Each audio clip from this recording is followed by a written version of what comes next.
క్రీస్తునందు ప్రియమైన ప్రేమధార టీవీ వీక్షకులకు మన ప్రభువును రక్షకుడైన యేసు క్రీస్తు నామంలో శుభములు తెలియజేస్తున్నాం. నేటి నుండి మనము యోహాను సువార్తను అధ్యయనం చేయబోతున్నాం. ఇందులో ఎన్నో గంభీరమైన ఆధ్యాత్మిక సత్యాలు ఉంటున్నాయి. ఈనాటి పాఠంలో యోహాను సువార్త యొక్క ఉపోద్ఘాతాన్ని వింటాం. ఈ సువార్త యొక్క గ్రంథకర్త పేరు యోహాను. ఇతడు యేసు యొక్క శిష్యుడు. ఈ సువార్తలోని మాటలు లోతైన భావాలను వ్యక్తం చేసేవిగా ఉంటున్నాయి.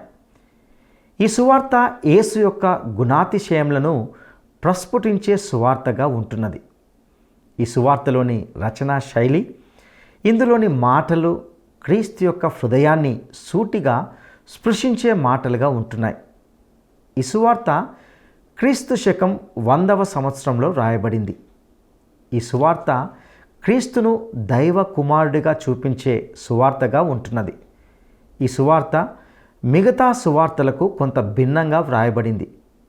విశ్వాసులు ఆత్మయందు ఎదుగుటకు ఈ యోహాను సువార్త బలవర్ధకమైన ఆత్మీయ ఆహారంగా ఉంటున్నది.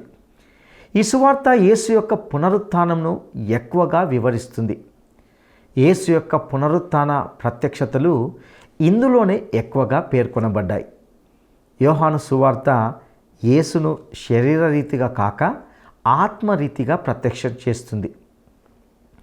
ఈ యోహాను సువార్త గ్రంథకర్త అయిన యోహాను 3 పత్రికలను మరియు ప్రకటన గ్రంథాన్ని కూడా వ్రాశాడు. రక్షించబడాలి అనుకుంటున్న వ్యక్తులకు మతం ఎంతమాత్రమూ సహాయకరంగా ఉండదు. అలాంటి వ్యక్తులకు ఈ యోహాను సువార్త గొప్ప వరంగా ఉన్నది. ఆదియందు వాక్యమున్నది, ఆ వాక్యమే శరీరాన్ని ధరించింది. పరలోకం నుండి వచ్చిన మహాదేవుడు యేసుక్రీస్తు.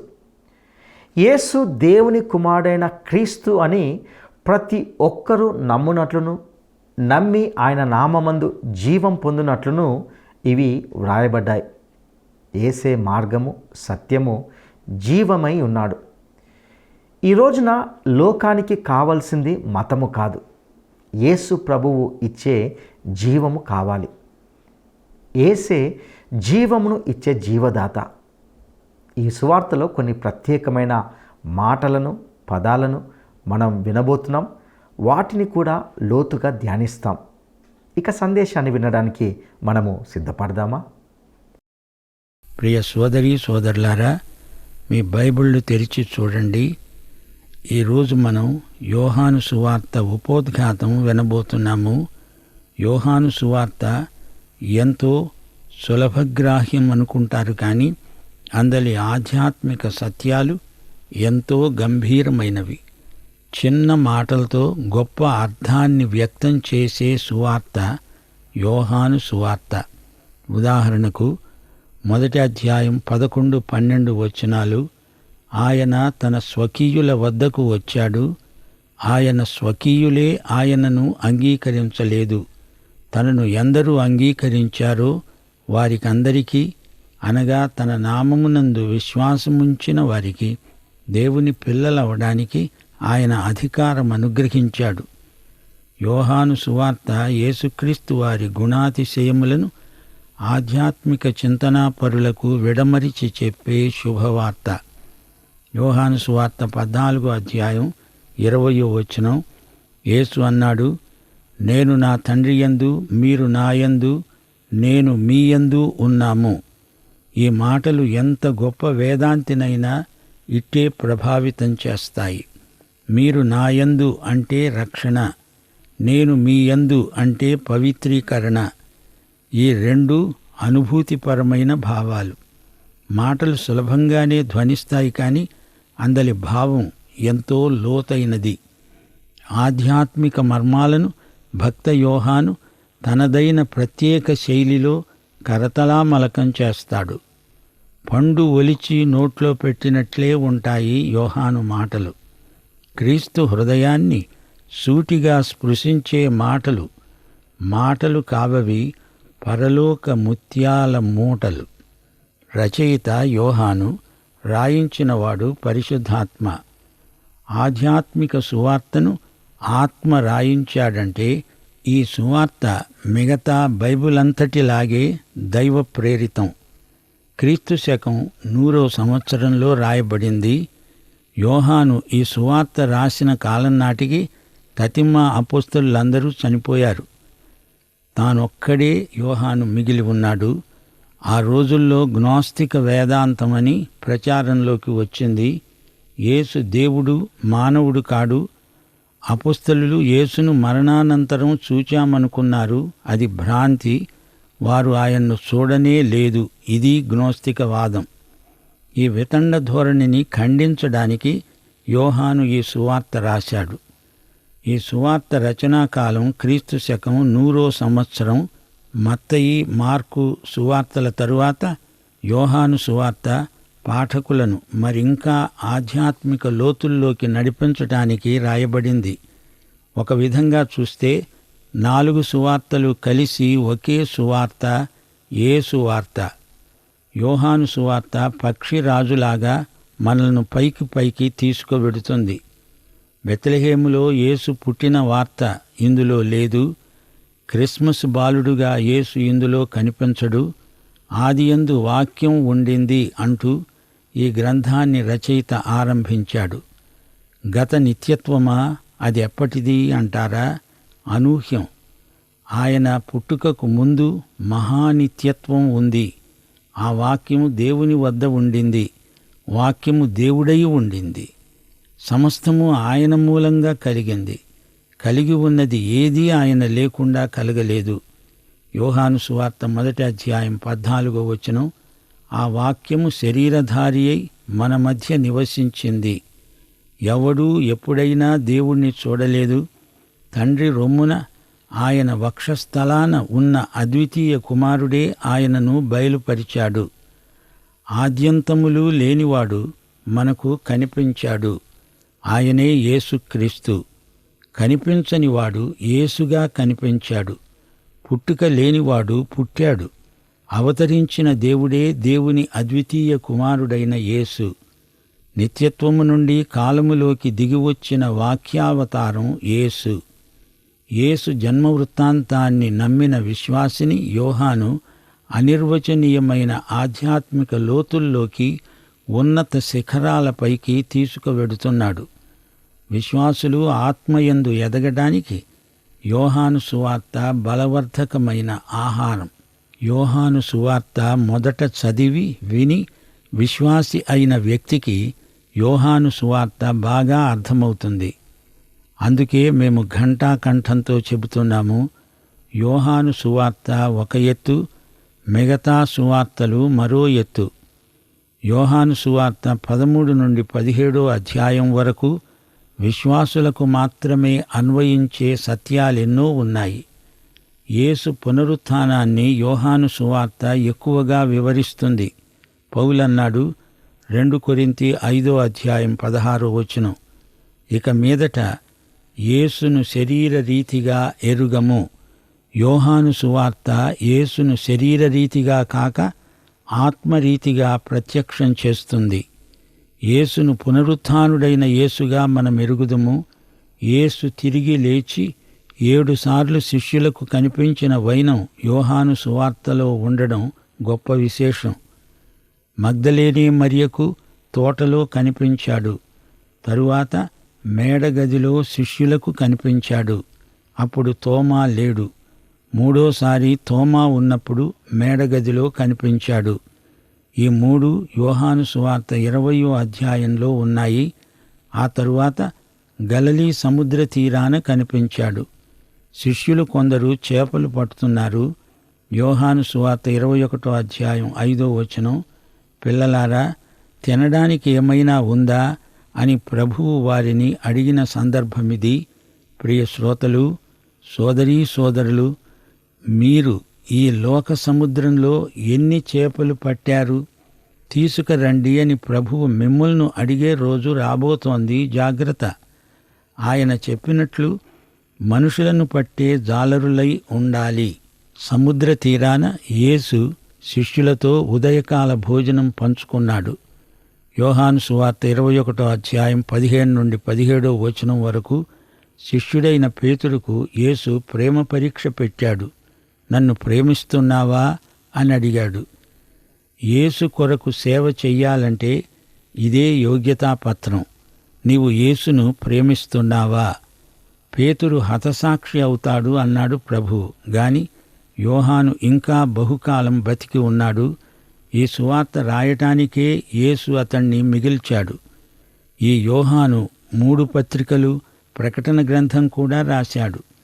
7 సార్లు ప్రభువు కనపడి తన విశ్వాసులను ఎంతగానో బలపరిచాడు. యేసు పుట్టకమునుపు మెస్సియా రాకడను గురించి ప్రపంచమంతా పలు విధాల అవ్యక్తమైన నిరీక్షణ వ్యక్తం చేస్తూ వచ్చింది. తూర్పు దేశం నుండి యెరూషలేముకు జ్ఞానులు రావడం అదొక మార్మిక చారిత్రక వృత్తాంతం. మత్తయి సువార్త 2వ అధ్యాయం 2వ వచనం, యూదులకు రాజుగా పుట్టినవాడు ఎక్కడా? మత్తయి సువార్త 2వ అధ్యాయం 2వ వచనంలోని సత్యం మనకెంతో ఆశ్చర్యం గొలుపుతుంది. తూర్పు దేశాల ప్రజలకు యోహాను సువార్త ఎంతో అర్థవంతమైనది.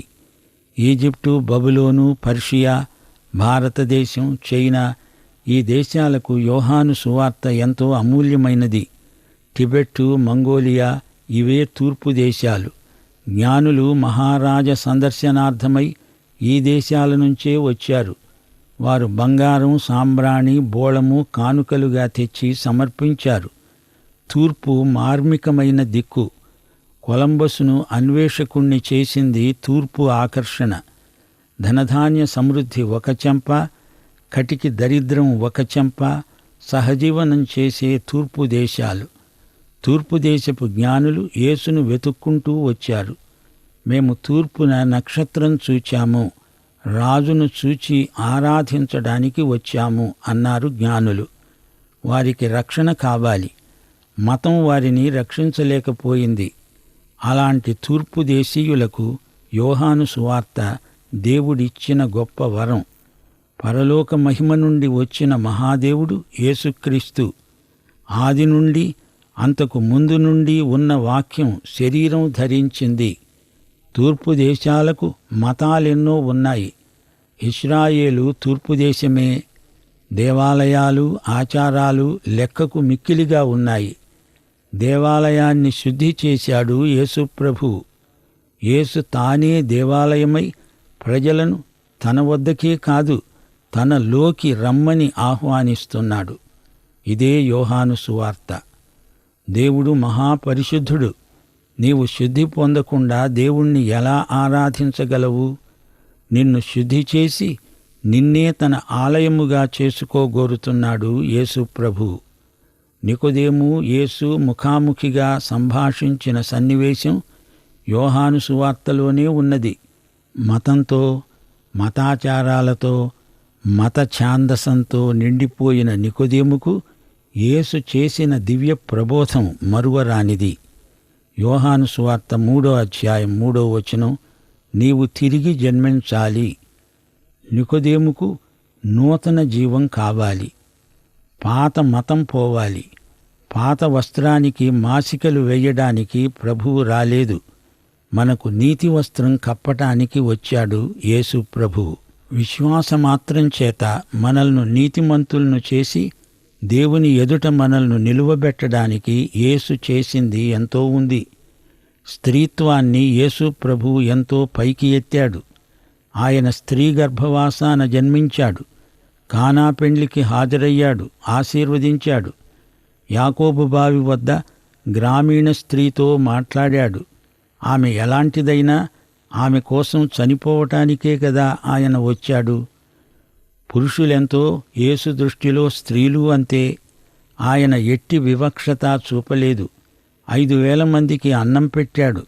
భోజనానంతరం అక్షయ ఆహారాన్ని గురించి చక్కని ప్రసంగం చేశాడు. కడుపు నిండా అన్నం పెడతాడు గదా అని ఆయనను రాజును చెయ్యబోయారు. ఆయన తప్పించుకుపోయాడు. నేను లోకానికి వెలుగును అన్నాడు ప్రభువు. నేనే మార్గమును, సత్యమును, జీవమును అన్నాడు. తూర్పు దేశాలకు ఇది ఎంతో గొప్ప సందేశం. యోహాను సువార్త 20వ అధ్యాయం 30-31 వచనాలు అనేకమైన ఇతర సూచక క్రియలను యేసు తన శిష్యుల ఎదుట చేశాడు.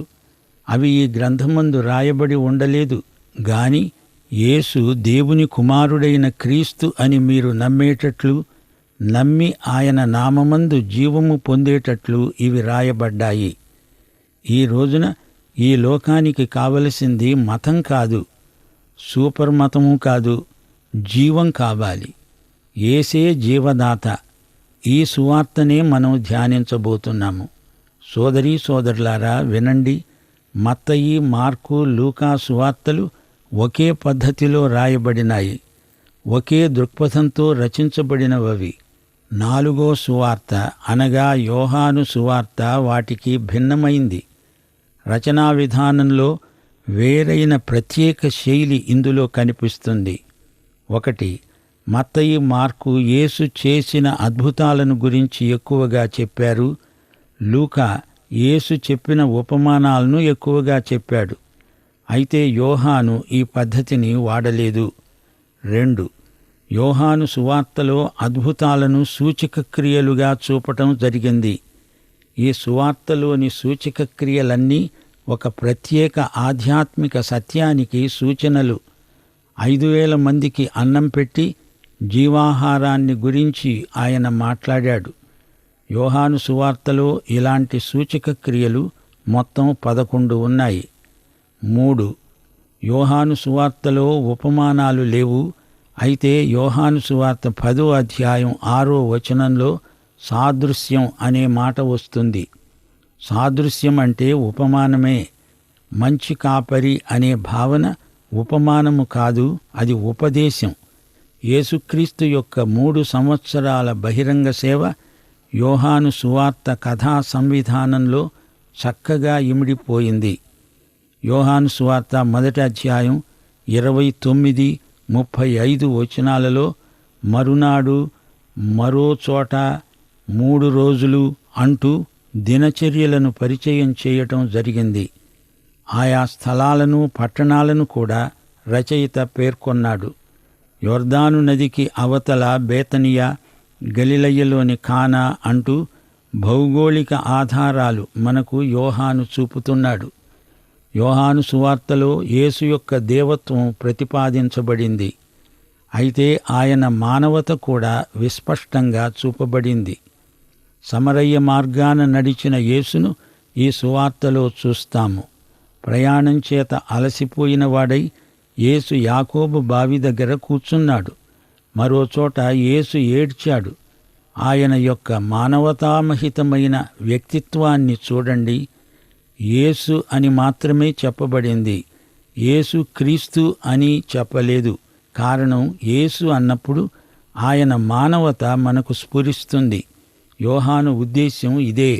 యేసు మానవత ఎంత వాస్తవమో ఆయన దేవత్వము అంతే వాస్తవం. ఈ సువార్తలో సంఘటనల కదలిక ఎంతో హుందాగా గోచరిస్తుంది. యోహాను సువార్త 16వ అధ్యాయం 28వ వచనం, నేను తండ్రి వద్ద నుండి బయలుదేరి లోకానికి వచ్చాను, లోకమును విడిచి తండ్రి వద్దకు వెడుతున్నాను. యోహాను సువార్త 13వ అధ్యాయం 1వ వచనం, తాను ఈ లోకము నుండి తండ్రి వద్దకు వెళ్ళవలసిన ఘడియ వచ్చిందని యేసు పస్కా పండుగకు ముందే ఎరిగినవాడై ఎక్కడ నుండి ఎక్కడికి వచ్చాడో, తిరిగి ఎక్కడికి వెడుతున్నాడో యేసు స్పష్టంగా ఎరుగును. యేసు టూర్ ప్రోగ్రాం తేటగా ఆయనకు తెలుసు. దేవుడు మానవుడై దివి నుండి భువికి దిగివచ్చాడు. దేవనరుడై మహి నుండి మహిమలోకానికి తిరిగి వెళ్ళాడు. శరీరము ధరించిన దేవుడు, అవతరించిన దేవుడు, అటు తన తండ్రి అయిన దేవునితో, ఇటు తన సోదరులైన మానవులతో ఎంత సమతౌల్యం పాటించాడో చూస్తుంటే మనకు అమితంగా ఆశ్చర్యం కలుగుతుంది.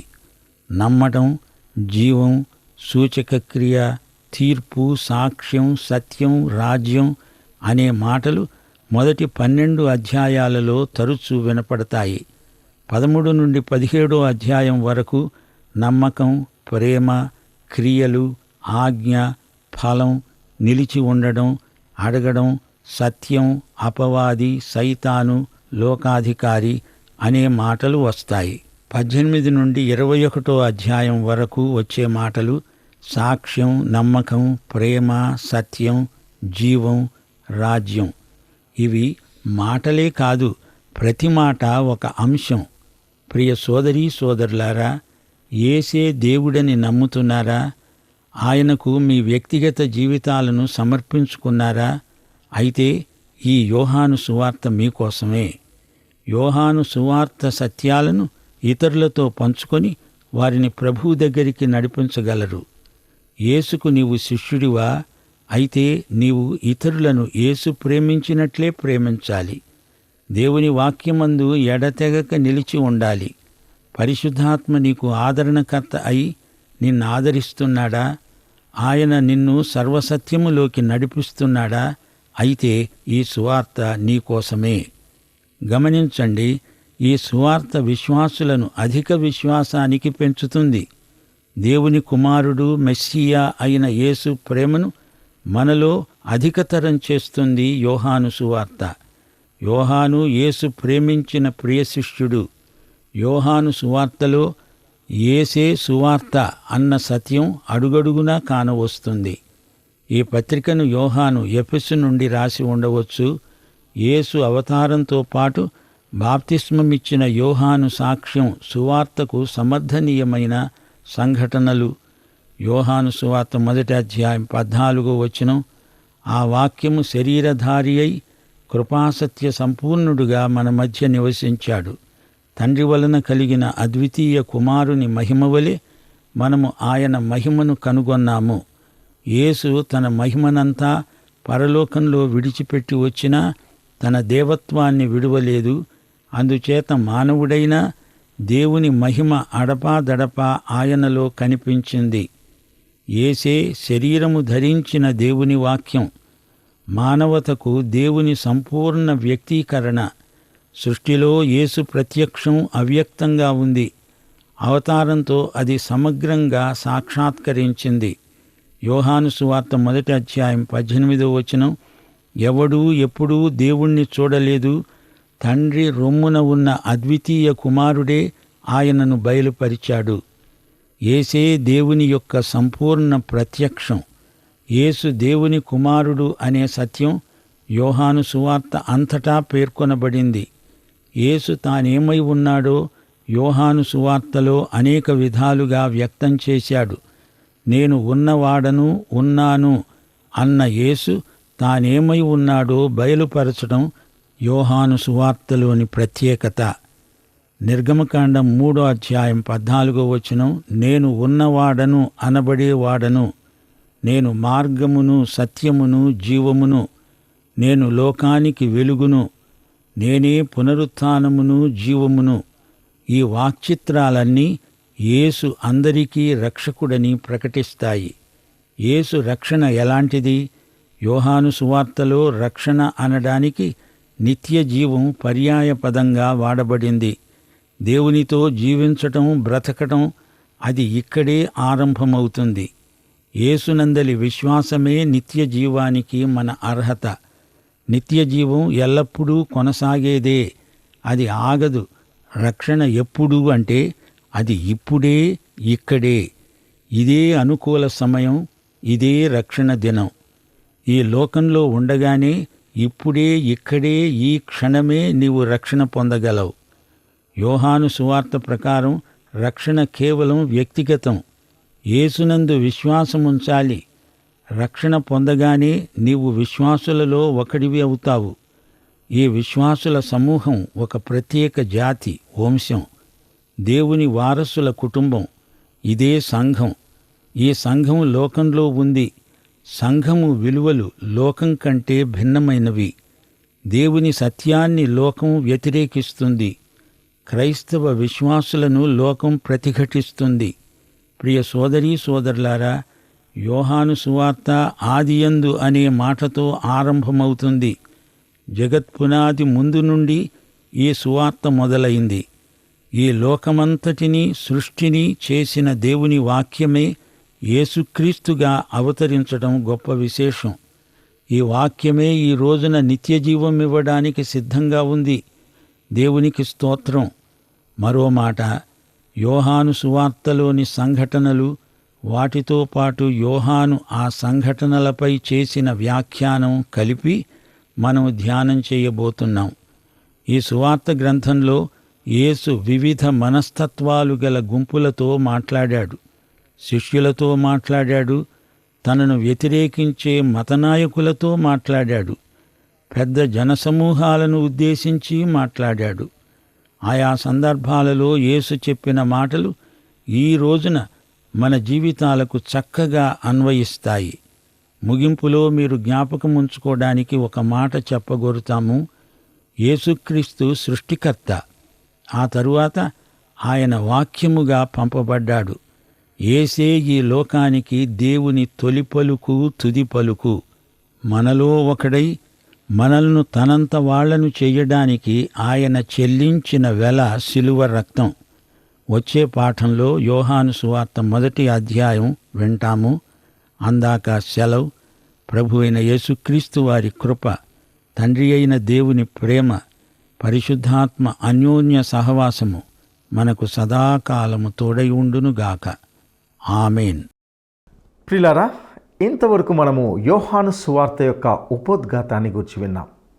ఈ సువార్తలోని మాటలు లోతైన భావాలను వ్యక్తం చేసేవిగా ఉంటున్నాయి. ఈ సువార్త యేసు యొక్క గుణాతిశయములను ప్రస్ఫుటించే సువార్తగాను, ఇందులోని మాటలు క్రీస్తు యొక్క హృదయమును సూటిగా స్పృశించే మాటలుగాను ఉంటున్నాయి. విశ్వాసులు ఆత్మయందు ఎదుగుటకు ఈ యోహాను సువార్త బలవర్ధకమైన ఆత్మీయ ఆహారంగా ఉంటున్నదని తెలుసుకున్నాం. రక్షించబడాలి అనుకుంటున్న వ్యక్తులను మతం ఎంత మాత్రము రక్షించదు. అలాంటి వ్యక్తులకు ఈ యోహాను సువార్త గొప్ప వరంగా ఉన్నదని తెలుసుకున్నాం. యేసు దేవుని కుమారుడైన క్రీస్తు అని ప్రతి ఒక్కరూ నమ్మునట్లును, నమ్మి ఆయన నామమందు జీవం పొందినట్లును ఇవి వ్రాయబడ్డాయి. యేసే మార్గము, సత్యము, జీవమై ఉన్నాడని ఈ సువార్త మనకు బోధిస్తుంది. ఈ రోజున లోకమునకు కావాల్సింది మతము కాదు, యేసు ప్రభు ఇచ్చే జీవం కావాలి. యేసే జీవమును ఇచ్చే జీవదాత. ఈ సువార్త విశ్వాసులను అధిక విశ్వాసంలోనికి నడిపిస్తుంది. దేవుని ప్రేమను మనలో అధికతరం చేస్తుంది. ఆది యందు వాక్యమున్నది, ఆ వాక్యము దేవుని యొద్ద ఉండినది, ఆ వాక్యము దేవుడై ఉండినది. ఆ వాక్యమే శరీరధారిగా మన మధ్య నివసించాడు. ఆయనే యేసుక్రీస్తు. యేసే శరీరము ధరించిన దేవుని వాక్యం. యేసే దేవుని యొక్క సంపూర్ణ ప్రత్యక్షం. యేసే అందరికీ రక్షకుడు. యేసునందు విశ్వాసం ఉంచడం ద్వారానే మనకు నిత్య జీవం ప్రసాదించబడుతుంది. రక్షణ వ్యక్తిగతం కాబట్టి వ్యక్తిగా నీవు పాపివని గుర్తించి రక్షకుడైన యేసును నీ రక్షకునిగా అంగీకరిస్తే నీవు రక్షించబడతావు. నీకు నిత్య జీవం ప్రాప్తించబడుతుంది. అతి కృప దేవుడు నీకు దయచేయనుగాక. దైవాశీస్సులు.